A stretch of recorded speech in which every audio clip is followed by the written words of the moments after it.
پاکستانی معاشرے میں خواتین سے متعلق مختلف طرح کی غلط فہمیاں پائی جاتی ہیں، اور وہ غلط فہمیاں صرف مرد حضرات کے ذہن کے اندر نہیں بلکہ خواتین کے ذہنوں کے اندر بھی وہ موجود ہوتی ہیں۔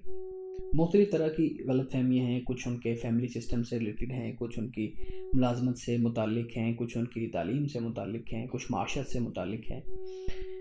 ان کا احاطہ کرنا تو بہت مشکل ہے، لیکن کچھ چیزیں ہم ضرور موضوع بحث لائیں گے۔ ہمارے ساتھ موجود ہیں امانت رسول صاحب۔ السلام علیکم سر۔ جی وعلیکم السلام۔ سر، ہم جب پاکستانی معاشرے میں دیکھتے ہیں تو خواتین یا عورتوں سے متعلق مختلف طرح کی غلط فہمیاں ہیں کہ عورت کا دائرہ کار کیا ہے، عورت کہاں تک جا سکتی ہے، کیا کر سکتی ہے، کیا نہیں کر سکتی۔ ہمارے ہاں جو ایک مذہبی طبقہ ہے یا علماء ہیں، اکثر دیکھا ہے، سب نہیں لیکن اکثر ہم نے دیکھا ہے کہ وہ عورت کا دائرہ کار اس کا گھر یعنی اس چار دیواری کو قرار دیتے ہیں کہ بہترین یہ ہے کہ وہ گھر میں رہے، جبکہ دوسری طرف ہمیں مختلف دانشور یہ کہتے ہوئے سنائی دیتے ہیں کہ اگر اس کو ایک باکس میں بند کر دیا جائے گا یا اس کو گھر میں رکھا جائے گا تو اس کی فکری صلاحیتیں مان پڑ جائیں گی، ختم ہو جائیں گی۔ تو آپ کا کیا خیال ہے، کون سا نقطہ نظر بہتر ہے، یا آپ کا نقطہ نظر اس کے بارے میں کیا ہے؟ یہ پہلی بات تو یہ ہے کہ تعلیم حدیث پاک کے مطابق طالب العلم فریضۃ علی کل مسلم و مسلمہ، یعنی مرد ہو یا عورت دونوں پر تعلیم لازم ہے کہ وہ تعلیم حاصل کریں۔ تو اس لیے اسلام تو اس حوالے سے کوئی نہیں فرق کر رہا، رسول اللہ صلی اللہ علیہ وسلم کی حدیث ہمیں واضح طور پر یہ بتا رہی ہے۔ تو اس لیے پہلی بات تو یہ ہو گئی۔ جب ہم کہتے ہیں کہ گھر عورت کی پہلی ذمہ داری ہے یا بنیادی ذمہ داری ہے، اس سے ہرگز یہ تاثر نہیں جانا چاہیے کہ اس سے مراد شاید یہ ہے کہ عورت باقی اپنے جو حقوق ہیں اس سے محروم ہو جاتی ہے۔ یعنی مثال کے طور پر اگر ہم یہ کہیں کہ عورت گھر پہ رہے یا گھر کی ذمہ داری کو نبھائے، تو اس سے ہرگز یہ مطلب نہیں ہے کہ وہ تعلیم حاصل نہ کرے یا وہ جاب نہ کرے یا وہ کسی شعبے میں نہ جائے یا وہ کسی پیشے کو اختیار نہ کرے۔ اس کا مطلب ہرگز یہ نہیں ہے، لیکن یہ تقسیم واضح طور پر موجود ہے، اور یہ انسانی وجود اور انسانی فطرت وہ اس کو تقسیم کر دیتی ہے، ان ذمہ داریوں کو، اور بتا دیتی ہے کہ عورت کی گود میں جو بچہ پرورش پاتا ہے وہ اس کا وقت بھی چاہتا ہے، اس کی توجہ بھی چاہتا ہے، اور وہ اپنی تربیت میں، اپنی تعلیم میں ماں کی توجہ کا حقدار بھی ہوتا ہے۔ تو یہ سب سے پہلی بات تو یہ ہوتی ہے۔ اب اس کے بعد اگر کچھ اس سے بڑھ کر کوئی کرنا چاہتا ہے تو اس پر کوئی بھی اسلام کی طرف سے پابندی نہیں ہے۔ صحیح، اسلام کسی قسم کی پابندی اس معاملے میں نہیں لگاتا۔ جی سر، قرآن کریم کی ایک آیت اکثر کوٹ کی جاتی ہے اور اس سے متعلق پھر کچھ باتیں کی جاتی ہیں، جیسے الرجال قوامون ہم پڑھتے ہیں قرآن کریم کے اندر۔ اس سے متعلق ایک جو ہے نا وہ عام طور پہ ہمارے ہاں ایک تصور لیا جاتا ہے کہ مرد حاکم ہے عورت پہ۔ کس صورت میں حاکم ہے؟ ہر صورت میں یا کچھ خاص ریکوائرمنٹس ہیں؟ اور دوسرا اس کے ساتھ ایک اور سوال کہ کیا ہم عورتوں کے بارے میں کہہ سکتے ہیں کہ جس طرح عورت کے لیے مرد کا حکم آنا ضروری ہے، اسی طریقے سے مرد کے لیے عورت کا حکم آنا بھی ضروری ہے؟ دیکھیے، پہلی بات تو یہ کہ قوام کا ترجمہ یہاں پر حاکم نہیں ہے۔ ٹھیک ہے، قوام کا ترجمہ ہے معاشی کفالت کا ذمہ دار۔ اچھا، معاشی کفالت۔ یہ ذمہ داری اللہ تعالیٰ نے مرد کے سپرد کی ہے۔ کل قیامت کے دن اس بارے میں مرد سے پوچھا جائے گا، عورت سے نہیں پوچھا جائے گا۔ صحیح کہ بھئی قیامت کے دن اللہ تعالیٰ عورت سے نہیں پوچھے گا بھئی مرد کی تم نے کفالت کی یا بچوں کی یا تم نے نہیں کی۔ تو پہلی بات تو یہ ہوگی کہ قوام کا مطلب ہے معاشی کفالت کا ذمہ دار۔ اور دوسری بات یہ ہے کہ حکم ماننے کا ایک معیار ہے، وہ ہے لا طاعۃ لمخلوق فی معصیۃ الخالق، کہ مخلوق کی اطاعت ان باتوں میں نہیں ہوگی کہ جو اللہ تعالیٰ کی نافرمانی کی باتیں ہوں، حکم ہو۔ تو اس کو معیار بنا لیا جائے، جو بات مرد عورت سے کہتا ہے وہ اس کو مانے اگر وہ اللہ تعالیٰ کے حکم کے مطابق ہے، اور اسی طرح اگر عورت اپنے مرد سے کوئی بات اور تقاضا کرتی ہے تو مرد بھی اس کو مانے اگر وہ اللہ تعالیٰ کے حکم کے مطابق ہے۔ لیکن چونکہ جیسے ہم معاشی کفالت کا ذمہ دار مرد کو قرار دے رہے ہیں، تو گھر کے یونٹ میں اللہ تعالیٰ نے مرد کو ذمہ دار بنایا ہے، مرد کو سربراہ بنایا ہے، اور مرد اس نظام کو چلانے والا ہے۔ کوئی بھی کمپنی ہو، کوئی بھی ادارہ ہو، کوئی بھی جگہ ہو، تو وہاں پر ایک باس ہوتا ہے نا، جو پورے ایک نظام کو سنبھالتا ہے، اور احکامات جاری کرتا ہے، رہنمائی کرتا ہے اور ذمہ دار ہوتا ہے اس کا.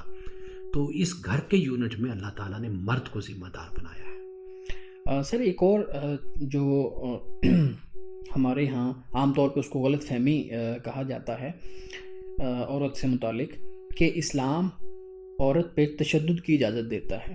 ٹھیک ہے، یعنی ہمارے یہاں کچھ مذہبی جو اسکالرز ہیں ان کے فرمودات بھی ہمارے سامنے ہیں، ان کی باتیں بھی ہمارے سامنے ہیں، اور اس کو بنیاد بنا کے کہا جاتا ہے کہ یہ دیکھیں اسلام، یہ مذہبی علماء کہہ رہے ہیں کہ اسلام عورت پہ تشدد کی، اس کو مارنے کی اجازت دیتا ہے.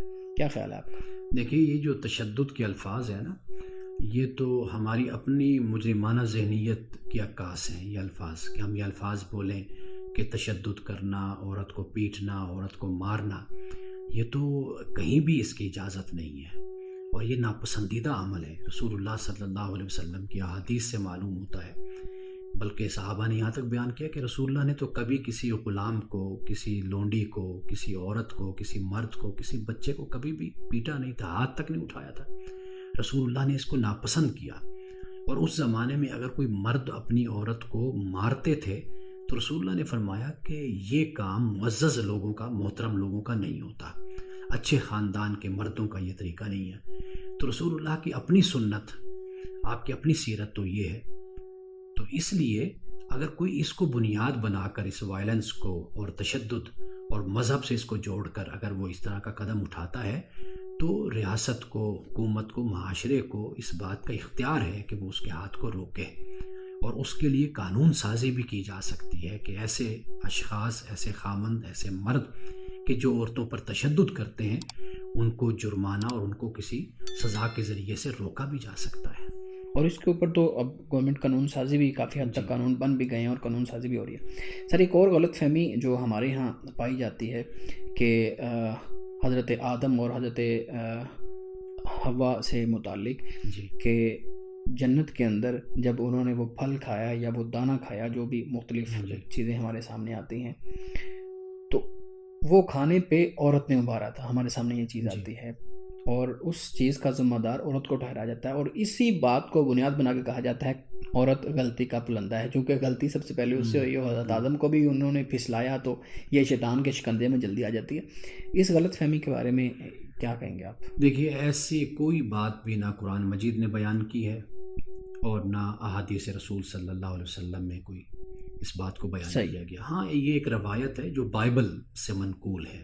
ٹھیک ہے. اور بائبل سے ہی وہ پھر ہم لوگوں نے اس کو استعمال کرنا عورت کے خلاف شروع کر دیا. یعنی جب ہم نے عورت کی توہین کرنی ہو، تحقیر کرنی ہو تو پھر ہم اس حوالے کو لے کر آ جاتے. ویسے قرآن مجید میں دونوں کا ذکر آتا ہے. ٹھیک ہے. مرد کا بھی اور عورت کا بھی، دونوں کا ذکر آتا ہے. صرف عورت کا ذکر ہرگز یہاں پر نہیں ہے. ٹھیک ہے. ٹھیک ہے. ایک اور غلط یعنی وہ جو شیطان نے، سوری میں آپ کی بات کاٹ رہا ہوں، شیطان نے جو بہلایا، پھسلایا یا گمراہ کیا، جو بھی آپ کہہ لیں اس موقع پر، تو وہ دونوں کے لیے ہے. ٹھیک ہے. اور قرآن پاک نے ہرگز اس بات کو کہیں پر بیان نہیں کیا کہ بھئی حضرت حوا نے آدم علیہ السلام کو بہلایا یا گمراہ کیا یا وہ دانہ کھانے پر مجبور کیا. قرآن پاک اس بارے میں خاموش ہے. اور اس پہلو کو یاد رکھیے کہ قرآن پاک نے ہر اس بات کو واضح کر دیا کہ جو انبیاء علیہ السلام کے مقام اور مرتبہ کے خلاف بائبل میں یا کسی اور کتاب میں موجود تھی، قرآن پاک نے ان تمام مسائل کو اور ان تمام باتوں کو واضح کیا ہے. بالکل ٹھیک ہے سر. اور سر اسی سے متعلق ایک اور چیز ہے کہ ہمارے ہاں یہ بھی بیان کیا جاتا ہے کہ عورت یا خاص طور پہ حضرت حوا حضرت آدم کی پسلی سے پیدا کی گئی تھی، تو اس وجہ سے وہ جیسے پسلی ٹیڑھی ہوتی ہے تو عورت بھی ایک طرح سے ٹیڑھی ہے، اور اس کو جتنا وہ پسلی کو جیسے آپ سیدھا کریں گے تو وہ ٹوٹ جائے گی، اسی طرح عورت کو بھی اگر آپ سیدھا کرنے لگ جائیں گے تو وہ مطلب اس طرح کی روایات بھی ہمارے سامنے آتی ہیں. دیکھیے یہ جو پسلی کا کہنا ہے نا، پسلی دل کے قریب ہوتی ہے نا، تو وہ دل کے قریب ہونا یعنی عورت کے جذبات کی طرف اشارہ ہے، اور مرد کو اس بات کی تلقین ہے کہ محبت اور شفقت کا معاملہ عورت کے ساتھ کرے. ویسے بھی پسلی کو اگر ہم ٹیڑھا بھی کریں تو وہ ٹوٹنے کے بجائے تو میرا خیال ہے کہ اس سے مراد اس کی فلیکسیبلٹی کی طرف اشارہ ہے، نرمی کی طرف عورت کے، کہ اس میں ایک فلیکسیبلٹی موجود ہے جس طرح پسلی کے اندر نرمی ہوتی ہے. جبکہ ہم نے اس کو جوڑ دیا کہ عورت ایک ٹیڑھی ہے تو اس کو سیدھا نہیں کرنا ایسی چاہیے. بہت سی احادیث اور روایات ہم نے بیان کی ہیں، لیکن کئی احادیث ایسی ہیں کہ جن کا صحیح پس منظر ہم سمجھ نہیں پائے، اور کئی احادیث ایسی ہیں کہ جو موضوع ہیں، من گھڑت ہیں. ٹھیک ہے سر، ایک اور چیز بالکل یہ بات ہو رہی ہے غلط فہمیوں کے اوپر، تو محرم سے متعلق بھی ایک چیز پائی جاتی ہے ہمارے معاشرے کے اندر نا، یعنی کہ عورت کو محرم کے ساتھ سفر کرنا چاہیے، محرم کے بغیر عورت سفر نہیں کر سکتی. اور خاص طور پہ ایک بڑی مزے کی کہیں میں نے چیز پڑھی کہ اس کو صرف سفر کے ساتھ جو ہے نا وہ ریلیٹ کیا جاتا ہے، باقی معاملات کے ساتھ ریلیٹ نہیں کیا جاتا. آپ کا کیا خیال ہے کہ محرم کا جو تصور ہے وہ کیا ہے اسلام کے اندر، اور یہ جو ہمارے سامنے روایات ہیں کیا حیثیت ہے ان کی؟ دیکھیے، پہلی بات تو یہ ہے کہ رسول اللہ صلی اللہ علیہ وسلم کی ہمیں ایسی احادیث بھی ملتی ہیں کہ جن میں عورت کے اکیلے سفر کرنے کا اشارہ بھی ہمیں ملتا ہے، یعنی عورت اکیلے سفر کر سکتی ہے. اب ایسے معاملات کا تعلق ہوتا ہے حالات پر، یعنی اگر حالات پرامن ہیں اور ایسے حالات ہیں کہ جس میں عورت کی عزت کو، جان کو، مال کو کوئی خطرہ نہیں ہے تو عورت اکیلے سفر کر سکتی ہے. اگر اس کی جان مال کو خطرہ ہے، اس کی عزت اور آبرو کو خطرہ ہے، تو واضح بات ہے یہ کہا جائے گا کہ اس کے ساتھ سب سے اچھا محافظ، سب سے اچھا گارڈ تو محرم ہی ہوتا ہے. بالکل. تو اس لیے آپ اس وقت کے حج اور عمرے کو اپنی نظر میں رکھیں اور اس وقت کے سفر کو اپنی نظر میں رکھیں. جب رسول اللہ صلی اللہ علیہ وسلم نے یہ فرمایا تھا کہ لوگ صحراؤں کا سفر کرتے تھے، ریگستانوں کا سفر کرتے تھے، کئی مہینوں پہ یہ سفر محیط ہوتا تھا، اونٹ پر بیٹھنا، گھوڑوں پر سفر کرنا، تو واضح بات ہے کہ اس وقت تو خطرات تھے نا عورت کے لیے. لیکن جب وہ خطرات نہ ہوں تو پھر عورت اگر اکیلے سفر کرتی ہے، مثال کے طور پر اگر آج خاتون پاکستان سے بیٹھتی، اس نے یورپ جانا ہے کسی ملک میں، وہ 6 گھنٹے میں 7 گھنٹے میں وہ اس ملک میں پہنچ جاتی ہے. تو اب یہاں پر اس کو کوئی خطرہ لاحق نہیں ہے. اگر کوئی ایسی جگہ پر جاتی ہے جہاں پہ اس نے رہنا ہے، کچھ مہینے کچھ دن وقت گزارنا ہے، اگر وہاں پہ اکیلا ہونے کی وجہ سے اس کو اگر خطرات لاحق ہیں تو بہت اچھی بات ہے کہ اپنے ساتھ محرم کو لے کر جائے. اس لیے حضرت امام شافعی رحمۃ اللہ تعالیٰ علیہ نے یہ لکھا ہے کہ اگر عورت حج اور عمرہ پہ جانا چاہتی ہے اور اس کا محرم کوئی نہیں ہے تو ایک گروپ کے اندر جہاں پہ اور عورتیں بھی ہیں، مرد بھی ہیں، ان میں وہ اکیلی بھی جا سکتی ہے. یہاں پھر یہ بات سمجھ آتی ہے کہ یہ شاید سیکیورٹی کا مسئلہ ہے، کہ عورت کی عزت اور اس کی تکریم کا مسئلہ ہے کہ اس کو کوئی نقصان نہ پہنچائے. اس وجہ سے یہ محرم کا کچھ ہٹا ہے. ہمارے ہاں اس کو حج اور عمرہ پہ جب لوگ جاتے ہیں تو اس وقت اس چیز کو بہت زیادہ ہائی لائٹ کیا جاتا ہے خاص طور پہ. اسی وجہ سے ہمارے ہاں جو عورتوں کی تعلیم ہے اس کے اوپر بھی بڑے مسائل آتے ہیں کہ عورت اگر لڑکی نے کسی دوسرے ملک جانا ہے پڑھنے کے لیے تو پھر محرم کا مسئلہ آ جاتا ہے. تو یہ بڑی آپ نے کلیئر بات کر دی کہ آج کل تو سفر اور زیادہ محفوظ ہے پہلے کے مقابلے میں. اب تو وہ پھر محرم والا کنسیپٹ جو ہے نا وہ دیکھیں، ہمارے ہاں بھی یہ بچیوں کو اسکول نہیں بھیجا جاتا کہ جی وہ محفوظ نہیں ہے، جی گھر سے باہر جائیں گی.